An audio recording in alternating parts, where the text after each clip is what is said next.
সোমবার বঙ্গে নবান্ন অভিযান ঠিক ছিল বামেদের। 11টি কৃষক ও ক্ষেতমজুর সংগঠনের প্রতিনিধিরা রাজ্যের প্রধান প্রশাসনিক ভবনে ঘেরাওয়ের কর্মসূচি নিয়েছে।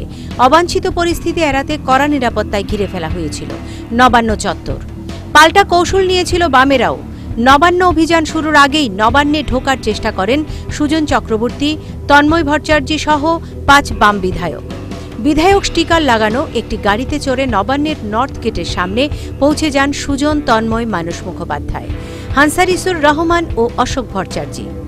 নির্দিষ্ট সময়ের আগেই বাম বিধায়করা পৌঁছে যাওয়ায় পরিস্থিতি বুঝতে সময় লাগে পুলিশ কর্মীদের।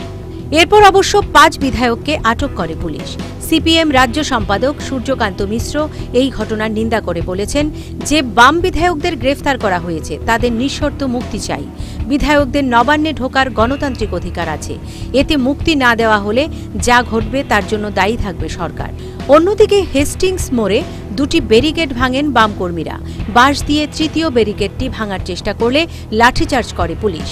এরপর পুলিশকে লক্ষ্য করে শুরু হয় ইট বৃষ্টি। সেই সময় ফের মিছিলকারীদের লক্ষ্য করে কাঁদানে গ্যাস ছোড়ে পুলিশ।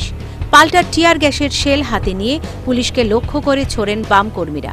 ফের ব্যারিকেড ভাঙার চেষ্টা করলে মিছিলকারীদের লক্ষ্য করে ইট ছোড়েন পুলিশ কর্মীরা। আহত হন বেশ কয়েকজন আন্দোলনকারী। বামেদের নবান্ন অভিযান ঘিরে রণক্ষেত্রের চেহারা নেয় হাওড়ার বেতর মোড়ও। মিছিল আটকালে পুলিশকে লক্ষ্য করে শুরু হয় ইট বৃষ্টি। আহত হন এক পুলিশ কর্মী।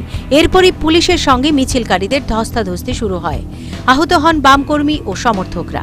তাদের ছত্রভঙ্গ করতে জল কামান ছোড়ে পুলিশ। শিবপুরেও আটকানো হয় বামেদের মিছিল। সেখানে বসে পড়েই বিক্ষোভ দেখাতে শুরু করেন বাম কর্মী সমর্থকরা। পরে আন্দোলনকারীরা পুলিশকে লক্ষ্য করে ইট ও জলের বোতল ছোড়ায় উত্তেজনার সৃষ্টি হয়। এরপর ব্যারিকেড ভাঙার চেষ্টা করলে জল কামান ছোড়ে পুলিশ। সেই সময় পুলিশের সঙ্গে খণ্ডযুদ্ধ বেঁধে যায় মিছিলকারীদের। পরিস্থিতি নিয়ন্ত্রণে আনতে বেধড়ক লাঠিচার্জ করে র্যাফ ও কমব্যাট ফোর্স। আহত হন 30 জন বাম কর্মী ও সমর্থক। পাল্টা ইট বৃষ্টিতে আহত হন 5 পুলিশ কর্মী।